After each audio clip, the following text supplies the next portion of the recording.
You learn a lot about yourself when you step outside of your normal and do something new. Me and Daniel, we did just that. We learned a lot about ourselves, and we learned a lot about each other along this journey. We created a memory that will last us for the rest of our life. We cycled over 600 miles together, and this is just some of our experiences. Now, just to make this clear, no, I didn't just hop up on a bicycle and ride over 600 miles. I created a 12-week training plan and I stuck to it. Week 1, day 1. Light work, 25 miles. It's gonna be a journey, but this is the beginning of it. I'm excited for it. Let's get it. I started riding shorter distances like 26 miles, 35 miles, 40 miles, 51 miles. I found great joy in riding, so I shared my experience with my friends and family through social media. I shared my fun times with me smiling ear to ear. Come on, I'm talking to you, baby. Get your ass up and go get what you want to do. Come on. Woo! But I also shared my not so fun times, like changing flat tires, waking up early, riding in the rain. Week 9, and yeah, it's raining. Been out here since 4:30 in the morning. It's raining. Let's get it though. That's what we're here for, right? 3 weeks out from my ride, unfortunately my bike got stolen, but I didn't let that stop me. I hopped on a stationary bike to train, and I ordered a new one. And just like that, in the blink of an eye, I was in San Francisco, staying the night at my friend Jordan's house. Thanks for holding it down, bro. Much love.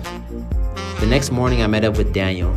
He decided to purchase a bike and join me on this journey 2 weeks prior to the ride. No training, no conditioning. The dude had to jimmy rig his handlebars with zip ties just to make it work. So as you could imagine, I was pretty concerned of his preparations. We made our way to the Golden Gate Bridge to begin, but first, we had to get that selfie. Let the journey begin! San Diego, here we come! As we started cycling our way out of San Francisco along the coast, we caught a glimpse of some of the beauties that lay ahead, but also some of the challenges that would soon hit us.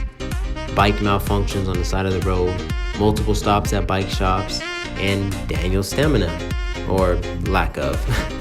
We got ourselves a walker already. Way back there, I'm not sure. You can barely see him, but he's walking. Gonna be a long ride for you, my brother. Oh, and yeah, I was the first one to fall. And Daniel thought that was quite funny. But in my defense, this was the first day of me ever using these clip-on cycling shoes. We continued along the highway, riding into the night until we eventually pulled into a restaurant for our first meal of the day. About 65 miles on the day, we're calling it a wrap here. We're at some highway place getting some food. After eating, we headed to the woods to find a place to set up for a good night's rest, or as Daniel would say, this was bandit camping for real. After a night's rest, we were back on the road, heading to our next destination. Not too long into our ride, we realized that it'd be another day filled with challenges and adversities. Currently checking into Home Depot. Unfortunately, it's been another day of multiple adversities for the both of us. After realizing the significance of the entire bike's weight, I decided to stop at a local post office to ship some of the unnecessary things home. Our delays throughout the day would once again interrupt us from our schedule and force us to ride deep into the night. I geared up, put on the shiny stuff, and was ready for it. We eventually pulled over for food and warmth, hoping to boost our energy and push us through the tough day, but that didn't exactly turn out as planned. Pulled to a restaurant that was supposed to close at 9, but they closed at 8 because it's so slow around here. So, we got our food, and we're eating in the cold. They didn't let us sit inside. With bruised egos and sore muscles, we finally pulled into our hotel for the night, anxious for a good night's rest. 11 o'clock at night, we officially made it to our stay. The following morning, after waking up early and getting some food, we felt recharged and ready to go. But a few days of soreness really started to hit me in places I didn't even know I could be sore, so I had to try and massage out the lactic acid. As the next few days came, we were faced with the most challenging part of the ride, which was the Big Sur section. There was steep hill after steep hill. Going down them was an absolute blast and one hell of an adrenaline rush.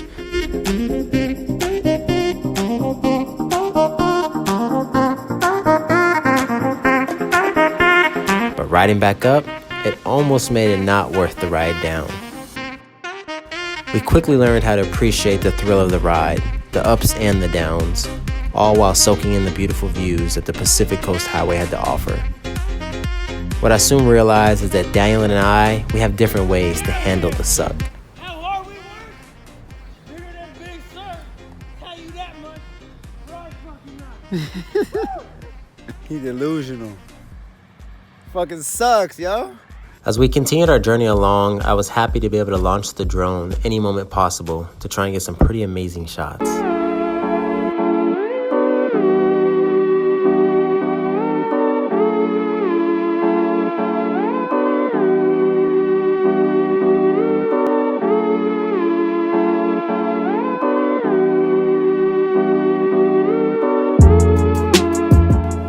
After pulling into our campsite for the night and setting up Daniel's dinosaur tent, we got some much needed rest. We woke up to the damn thing nearly falling apart from the winds. For some reason, Toys R Us just doesn't make tents like they used to. Mile after mile, hour after hour, we began getting closer and closer to our destination, admiring as much of the beautiful scenery and wildlife along the way as possible. We even stopped for some random apples along the road, which made for an excellent massage opportunity. And we met a pretty cool friend, Spider, the horse. Further down the road, we eventually made our way to our first ever winery for some amazing wine samples and a bottle for the road. Oh, and unfortunately, I dropped my bike and my muffin, which Daniel thought was the funniest thing ever. As we kept pushing on, we came across this wonderful campground that we snuck into for the night. We slept under the bridge with a breathtaking view of the stars and the sounds of crashing waves all night long. The next couple of days were filled with exploring nearby cities and visiting with friends along our path that generously opened up their home for us to crash. Look at him. He's just like...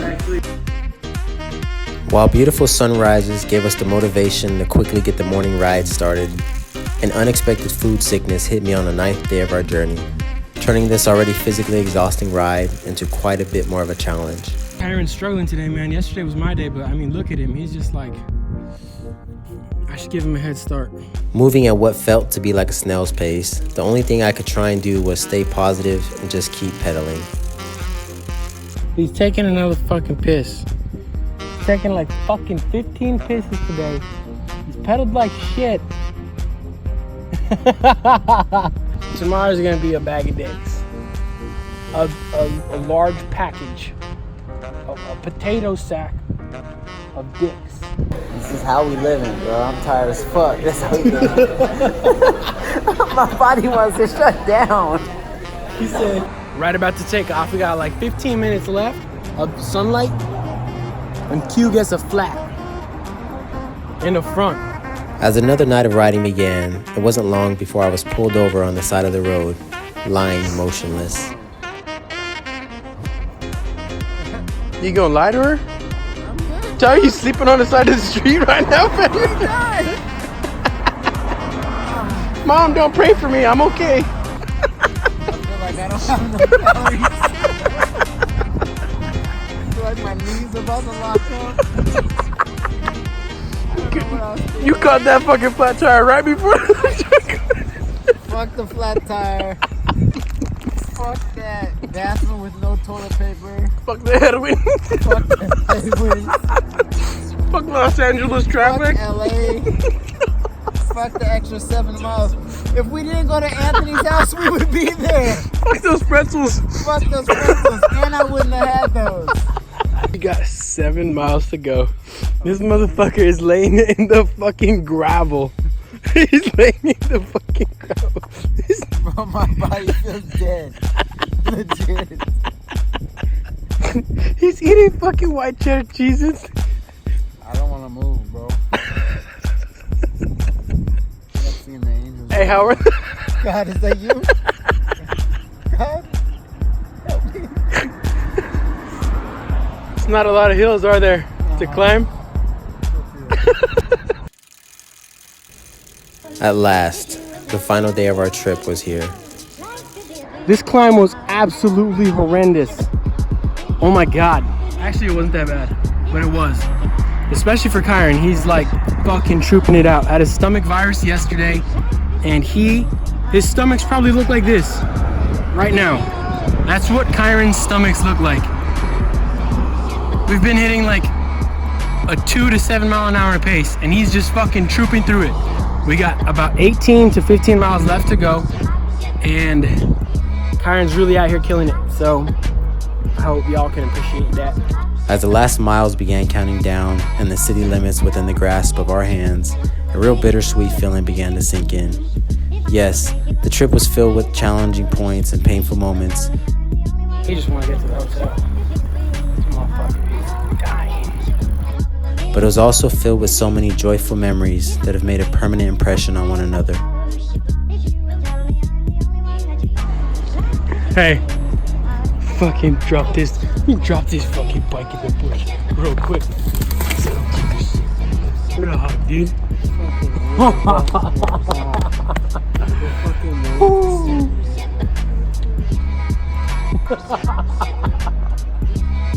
$600. Kyran feels like a rucksack filled to the brim of dicks. Hell yes, bitch! Hell yes!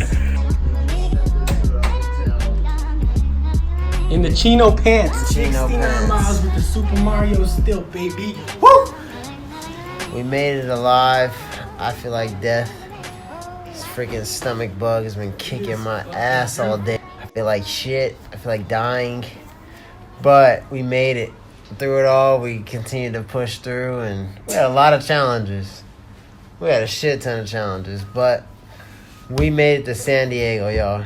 Safe and sound. We finally made it. Gosh damn. Hey, big guy, what's up? Pops, what's going on? All right, how you feel? Man, I am freaking beat to the ground right now. We just pulled up into the hotel right now. Man, I am... Nice. How many days you gonna rest? Shoot, rest of my life now. That's so good. Like, it's been a long 10 days. We did a lot. We definitely did a lot. Wow. That's amazing, son. Congratulations. What a powerful thing, man. Thank you. Way to go. You got it in you and then some, man. That's what's even better. That's nuts. It's been crazy. That's that hard determination. The goal was already set. It's like no turning back now. Exactly. I said I was going to do it. I got to finish what I said I was going to do, so. That's right. You already know.